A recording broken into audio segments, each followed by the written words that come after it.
Hola, buenas tardes, saludarlos a todos, a todas que están presentes hoy día, especialmente a nuestros panelistas invitados, Edgardo, Andrés, gracias por haber venido a Chile, también obviamente a nuestros representantes más nacionales. Bueno, no nos queda mucho tiempo, lo sabemos. Entre medio han transcurrido unos partidos del Mundial ya, ya sabíamos quién eran los clasificados, así que aprovecho de saludarlos además a ustedes como país por lo que han hecho. Yo soy muy futbolera, así que por esa razón hago el comentario. Bien, lo que nos reúne hoy día, sin duda, es un tema que es muy relevante, lo hemos escuchado en las presentaciones.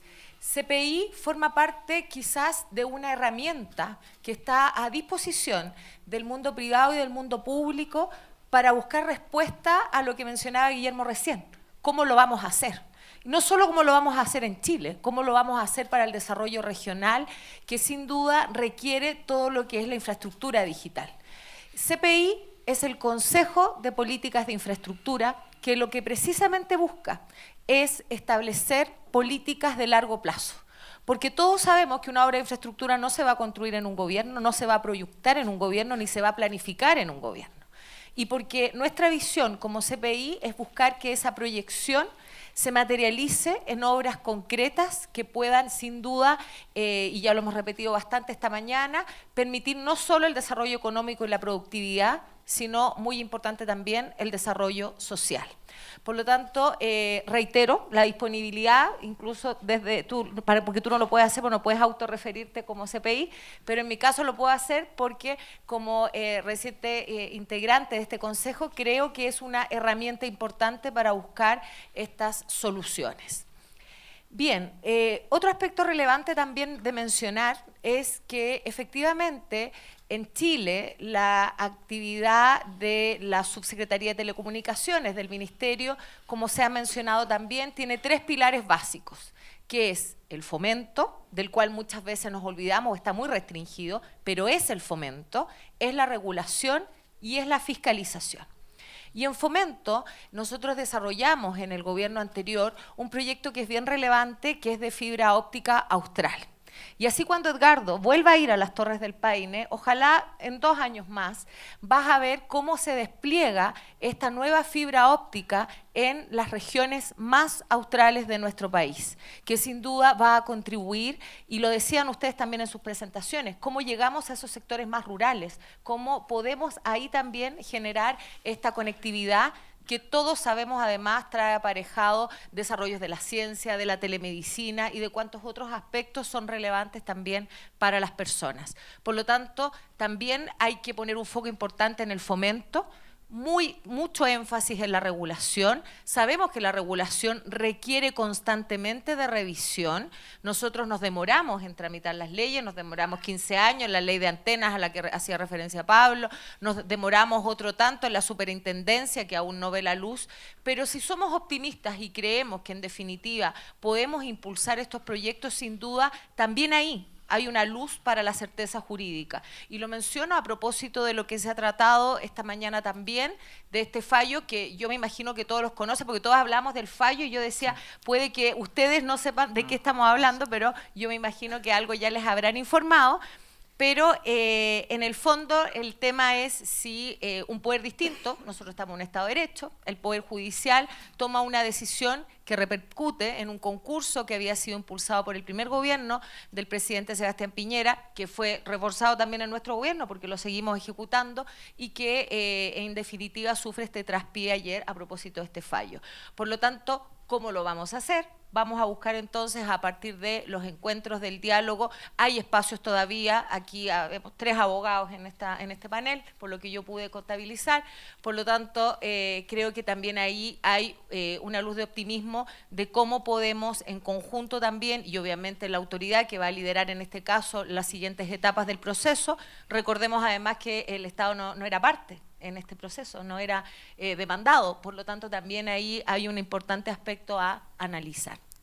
Dicho esto, entonces, me habría gustado abrir el diálogo a propósito también del tema de cómo ven ustedes el desarrollo regional, por si lo pueden también de alguna forma abordar. Hemos leído en las noticias todo el tema del desarrollo de la búsqueda de una mayor conectividad entre los países, la misma fibra óptica que se ha hablado tantas veces que nos puede unir desde Asia hasta la región, pero también algo más simple que puede ser la conexión eliminando el roaming a propósito de todo lo que se ha visto en estos últimos días. Pero en concreto, para aprovechar el tiempo entonces, voy a leer una primera consulta. Estas consultas son anónimas, menos mal que nadie dijo nada inapropiado, así que yo me voy a limitar y a circunscribir a leerlas, sin perjuicio de pedirles que también hagamos esta referencia al tema regional. Al señor Moura de Brasil, André, en su presentación señala la consulta, se olvida del espacio para generar más competencia. Es una visión que busca crecimiento por más regulación y no por generación de más competencia. En estos 4 desafíos, ¿es el Estado el que soluciona el problema? ¿No le falta el desafío y mapa que muestre un ambiente para que haya más competencia o la competencia le juega en contra al desarrollo de la infraestructura?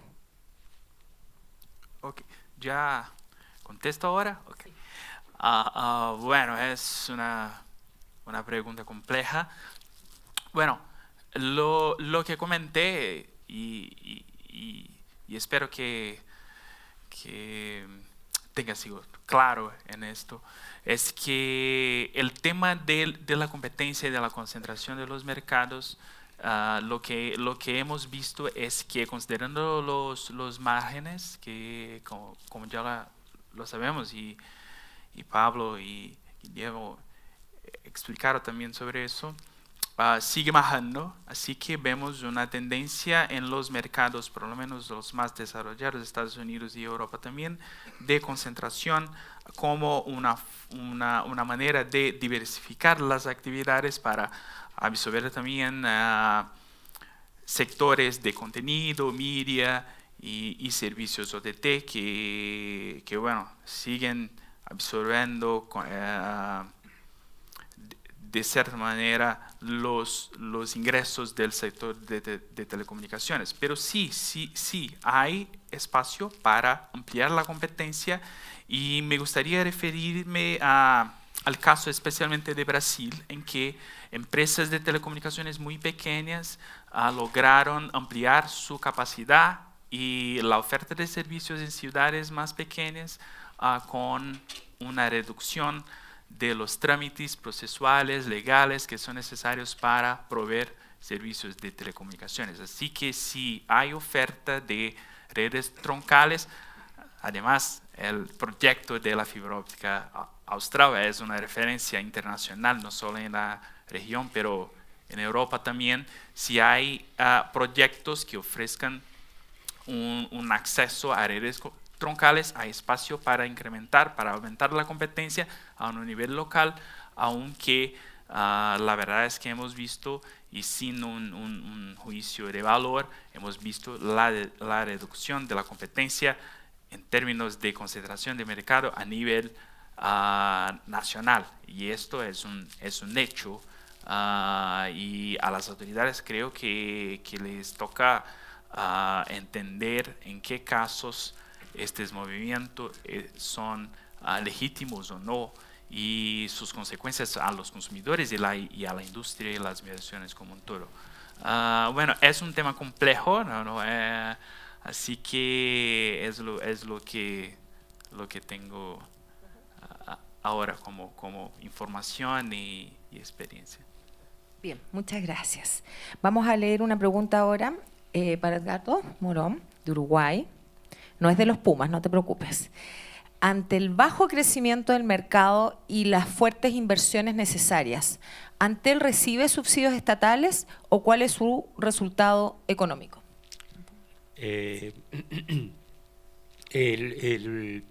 Antel no recibe subsidios. Antel tiene que, recién lo hablábamos con André, Antel se compromete al principio de cada quinquenio a hacer un aporte al Estado. Eso se coordina con la Organización de Planificación y Presupuesto y con el Ministerio de Economía, y también es un compromiso entre lo que Antel garantiza y lo que Antel, desde el punto de vista económico, y lo que Antel promete desde el punto de vista de los proyectos, de las inversiones que va a hacer. No estamos previendo que para el futuro Antel no vaya a ser rentable.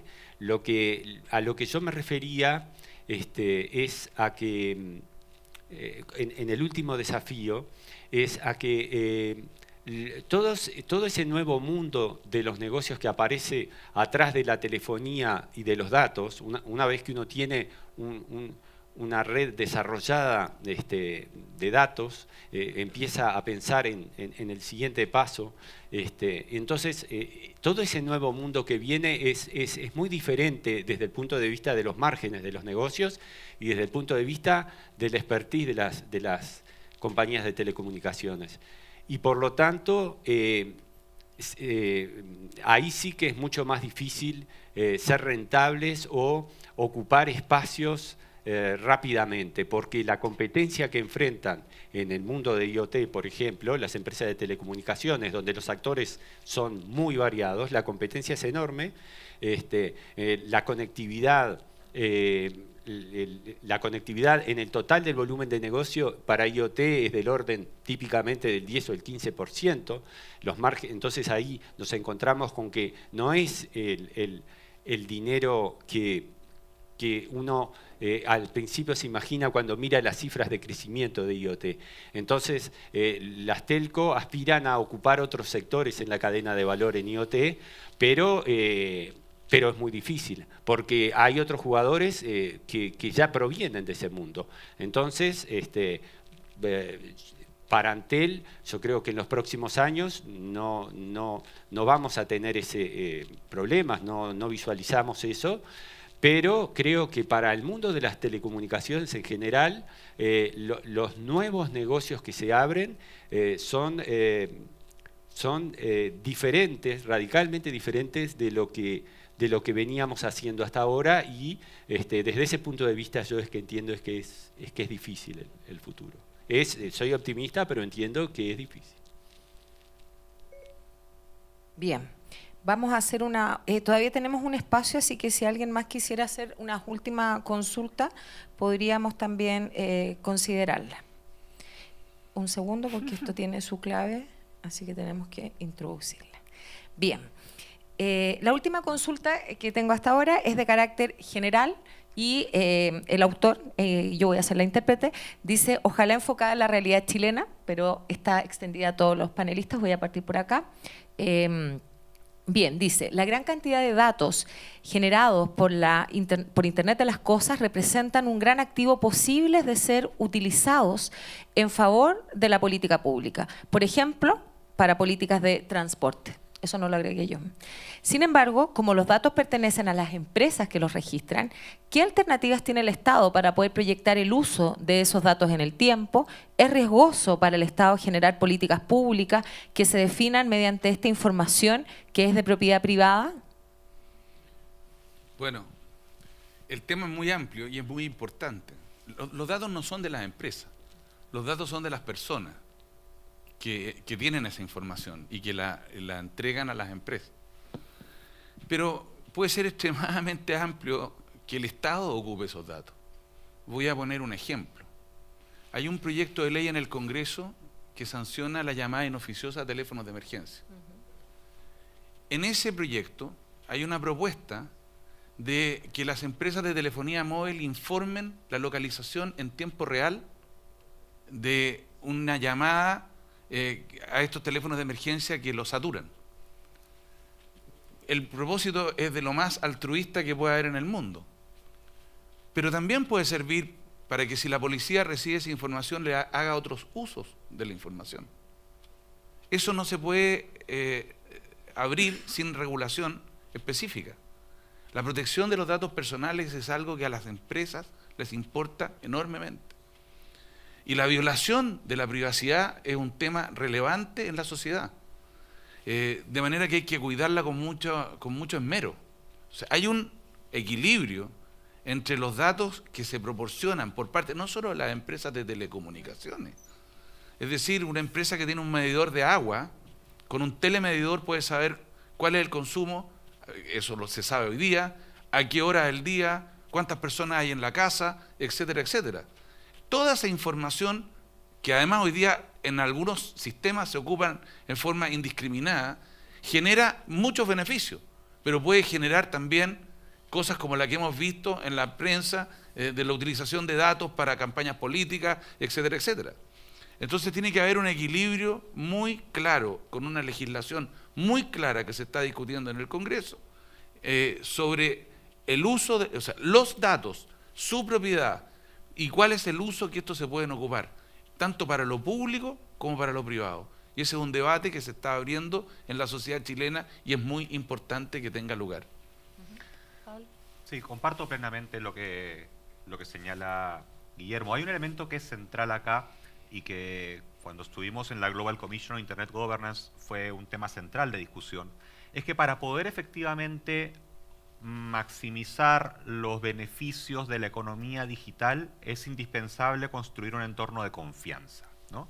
Las personas tienen que poder confiar plenamente en la tecnología y poder desarrollar, evidentemente, actividades económicas, actividades productivas, mejorar las políticas públicas, pero ello debe hacerse en un entorno de confianza. En ese entonces encargamos unos estudios de opinión pública a Ipsos, y lo que dicen es que América Latina es la región del mundo donde hay mayor desconfianza en las personas respecto del uso de datos, ¿no? Tanto por los riesgos de la cibercriminalidad como por el uso indiscriminado de los datos para efectos comerciales. Entonces, el tema ahí es lo que dices tú, ¿no? Es cómo se construye un equilibrio. Afortunadamente, esa es una discusión que hoy día está presente en América Latina, está presente en Chile. Creo que la experiencia europea va a ser extremadamente valiosa para construir un modelo que sea equilibrado. Yo personalmente creo que el GPDR de Europa es un paso interesante y adecuado en la dirección correcta.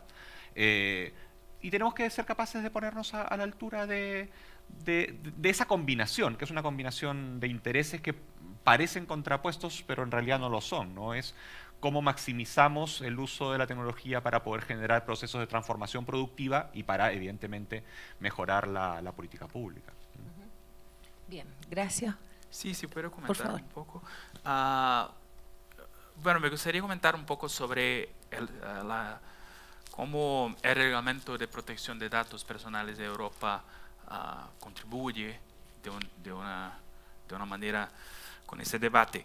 La cosa más importante en este reglamento me parece que son las exigencias con respecto a la característica esencial del consentimiento. Así que si queda claro y realmente claro, no solamente con un clic, un opt-in o opt-out,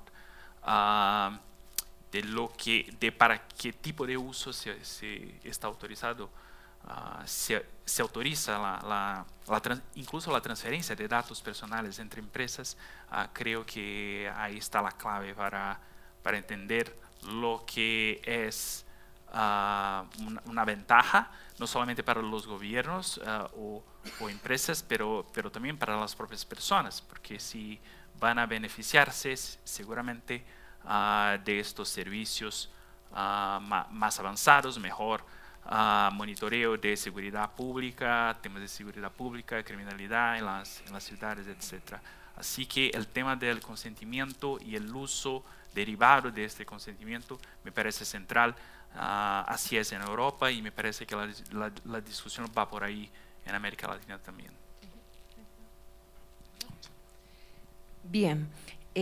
Realizada entonces esta ronda de preguntas, me gustaría que pudiéramos terminar en que cada uno pudiera, a propósito un poco de lo que mencionó Guillermo al final, cuando nos daba todos estos tips de estudios y de datos con los cuales tenemos que contar, pero si tuviéramos que circunscribirnos a uno o dos desafíos regionales a través de los cuales cada uno de los países puede contribuir a poder fortalecer la infraestructura digital, a propósito del tema que nos convoca, y mejorar de ese modo la conectividad.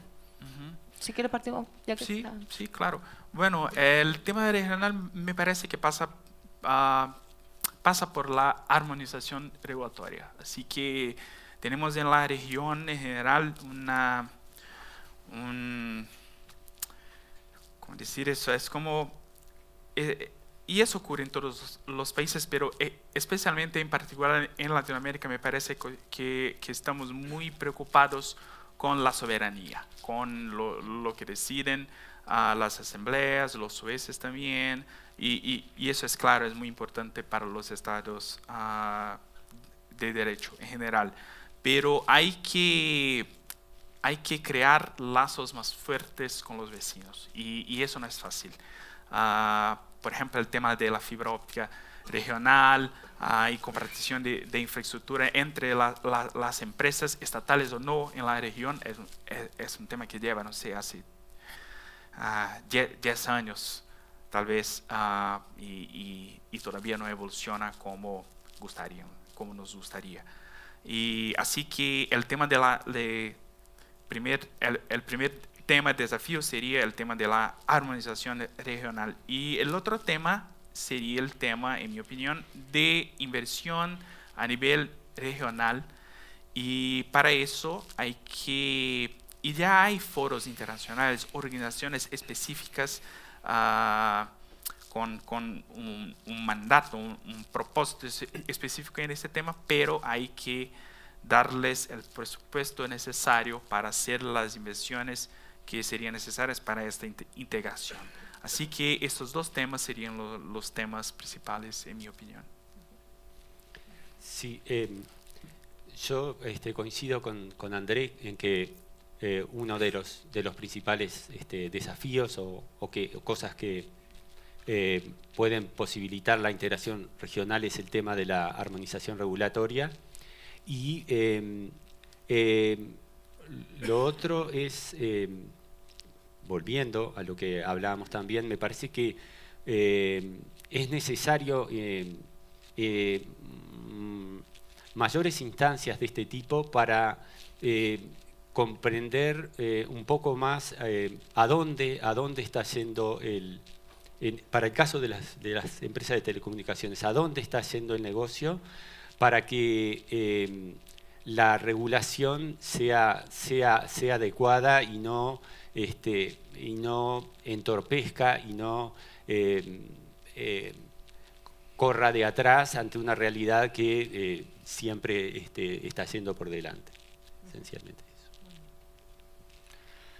Sí, a ver, antes de responder la última pregunta, un comentario anterior respecto al tema de la competencia, que me quedó dando vuelta y me parece que es un tema central, ¿no?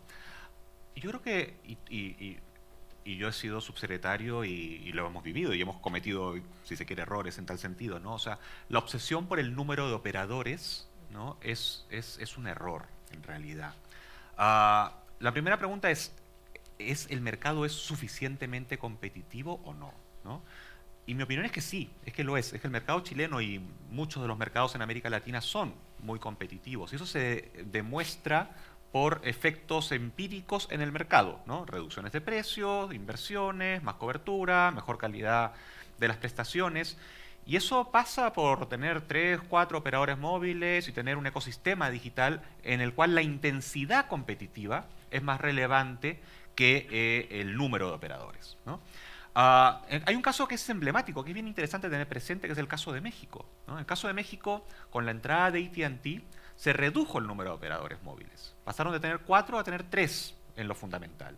Pero esa entrada de AT&T, con la capacidad competitiva de AT&T, generó una mayor intensidad competitiva en el mercado, con efectos extremadamente positivos para los consumidores. Entonces, el instrumental tradicional de análisis de mercado, el IHH y la forma en la cual se analiza tradicionalmente un mercado estático, en realidad no funciona del todo bien en mercados que son extremadamente dinámicos, donde la innovación y el cambio tecnológico son elementos centrales. Y por tanto lo que hay que ir más bien cuidando es que los indicadores fundamentales estén sanos, ¿no? Que haya inversión, que hayan alternativas para los consumidores, que haya diversidad, que haya libre entrada, ¿no? Y en Chile, y este es un caso interesante para efectos de lo que puede ocurrir hacia adelante, ¿no? Cuando se hizo este concurso, que fue cuando yo estaba en la Subtel, en favor de nuevos entrantes, ¿no? En el mercado móvil, pues bueno, ahí había una expectativa en términos de intensidad competitiva, y creo que creo que hay que analizar bien cuáles son las consecuencias de ese proceso en términos de configuración del mercado para poder analizar si efectivamente fue un éxito o no. Yo no lo sé, tengo mis dudas al respecto en términos estructurales, ¿no? Pero en cualquier caso, no hay espacio para 20 operadores. Es decir, eso no tiene sentido plantearlo así, ¿no? Entonces, cuando se habla de competencia, en realidad la competencia es un factor central, pero tiene que ir de la mano con la preocupación por el consumidor y fundamentalmente o también por la inversión, ¿no? O sea, cómo se generan las condiciones para que efectivamente se construya un círculo virtuoso en el cual haya más inversión, mejores servicios, más expansión, más innovación. Y ese creo que es un tema central. Y lo último que quería decir, Paola, es que estamos en un momento particularmente relevante. Tenemos una ventana de oportunidad, que es la ventana tecnológica de la cuarta y la quinta generación y del mix tecnológico que la sostiene, donde la fibra óptica y los operadores que están en el ámbito alámbrico son fundamentales en ese proceso. Es una ventana de oportunidad que, si hacemos las cosas bien, y considerando que los horizontes temporales de los gobiernos en Chile son de 4 años, es decir, hasta el año 2022, ¿no? Tenemos una ventana de oportunidad para efectivamente dar ese salto, para que los países de América Latina y Chile en particular puedan dar ese salto hacia ese ecosistema 5G, que insisto, no es solamente móvil, no es solamente las empresas móviles, sino que es un ecosistema completo. Pero para ello tenemos que resolver estos temas que hoy día están en el ambiente y que generan preocupación, ¿no? Y creo que la tarea que tenemos que abordarla todas con lealtad, y lo diré en mi caso porque tengo un compromiso emocional con este sector, ¿no? Con amor a Chile, es que lo resolvamos bien, ¿no? Y creo que es una tarea prioritaria en la cual tenemos que ser capaces de encontrarnos todos. Bueno, yo también me voy a referir más bien, dado que es el último espacio que tengo para opinar, al caso chileno. Yo quiero reiterar la invitación a trabajar juntos, a buscar una solución y al diálogo. En Chile han habido 2 virtuosos ejemplos donde se han resuelto problemas que eran, al parecer, muy difíciles de resolver, y que cuando los chilenos trabajamos juntos, lo logramos. En la década de los 90, el salto a la infraestructura física del país, que estaba destruida por el terremoto del 85, por las carreteras que no tenían doble vía, porque los aeropuertos estaban colapsados, porque había un déficit de infraestructura gigantesco, y este país se puso de acuerdo, el Parlamento que aprobó las leyes correspondientes, el gobierno que impulsó una política de concesiones importante, el sector privado que participó con una regulación adecuada, y en un periodo de 10 años hicimos un salto de la infraestructura fundamental que fue reconocido hoy día en la mañana en las exposiciones que se hicieron al inaugurar este foro de infraestructura. Virtuoso ejemplo. Hoy día habrá una segunda generación de inversión en infraestructura, pero por el mismo camino, y lo hicimos bien. Esto es un tema que en Chile uno dice, lo logramos, pero hay muchos países que no lo han podido lograr. Tener estas carreteras, tener 100% de tratamiento de aguas servidas, tener, bueno, un gran logro país, que nadie puede decir es de tal gobierno o es de tal otro, este es un logro del país, porque otra de las cosas que este país ha aprendido es a construir acumulativamente. Segundo ejemplo, hace menos de 10 años atrás, la gran dificultad para el desarrollo económico de Chile, junto con la baja productividad, era el costo de la energía. Que el costo de la energía era muy alto, que los proyectos no se podían desarrollar, que Hidroaicén, que el costo, etcétera, etcétera. Este país se puso de acuerdo en una agenda eléctrica, se trabajó en conjunto, el sector privado y el sector público, el Congreso aprobó las leyes, las políticas públicas están ahí, y eso ha permitido generar una oferta de energía que bajó los costos, estimuló la competencia, benefició a todo el mundo, Y el ejemplo del sector eléctrico, hoy día chileno, se cita en foros internacionales. Yo he visto a Al Gore hablar en un video que se viralizó de cómo este país había incorporado las energías renovables no convencionales, y lo hicimos juntos, y lo hicimos bien. ¿Por qué razón en este tema, que es el desarrollo de la infraestructura digital, del espacio digital, de las tecnologías, que hemos visto la relación de causalidad que hay entre eso y el desarrollo económico de Chile, por qué razón no vamos a poder hacer lo mismo? Si conocemos el camino, conocemos el método, sabemos cómo se hace, ¿por qué no lo vamos a poder hacer? Esa es la invitación que yo quiero dejar planteada al final de este foro, en representación de la industria que agrupa a Telmo. Bien. Bueno, muchas gracias a todos los expositores. Nos llegaron de última hora unas 3 consultas más. Espero puedan existir las instancias de conversación para que las puedan formular. Sin duda, y Pablo lo decía, no sé si literal o no, que quizá era una semana compleja para llegar a Chile.